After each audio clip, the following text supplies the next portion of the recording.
একদিন কেউ এসে বলবে,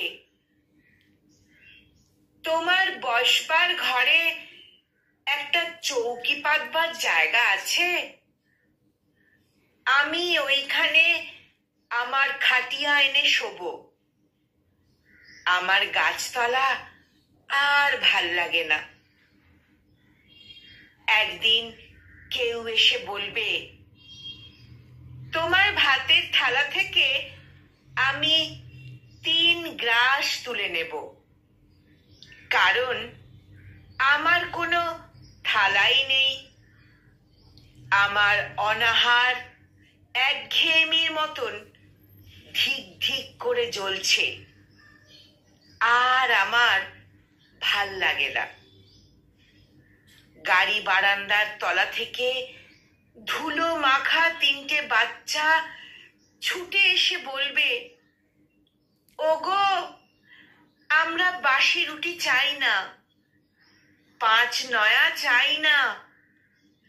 আমাদের ছাই রঙের হাফ প্যান্ট আর সাদা শার্ট পরিয়ে চুল আঁচড়ে দাও। আমাদের গাল টিপে বলো, সাবধানে, আমরাও স্কুলে যাব।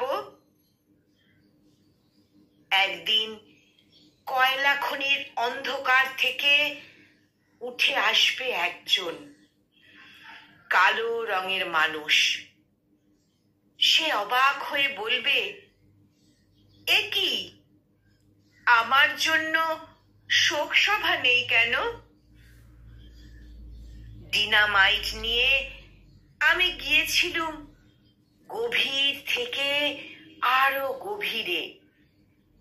আমি ফিরিনি, কিন্তু তোমাদের জন্য আগুন এসেছে।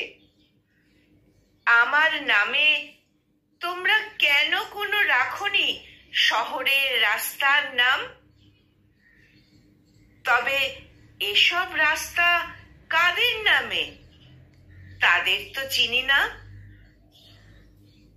একদিন ধান খেতে কাদা জল মেখে দাঁড়ানো একজন মানুষ নিজের চেয়ে আরো অনেক লম্বা হয়ে উঠে গলা তুলে বলবে, তোমরা যারা কোনোদিন কাদা জল মাখনি, মাটিতে শোনোনি কোনো আওয়াজ,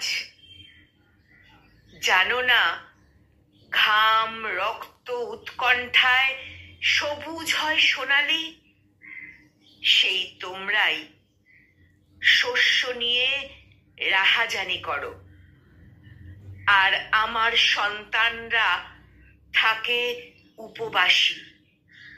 তোমাদের লজ্জা করে না?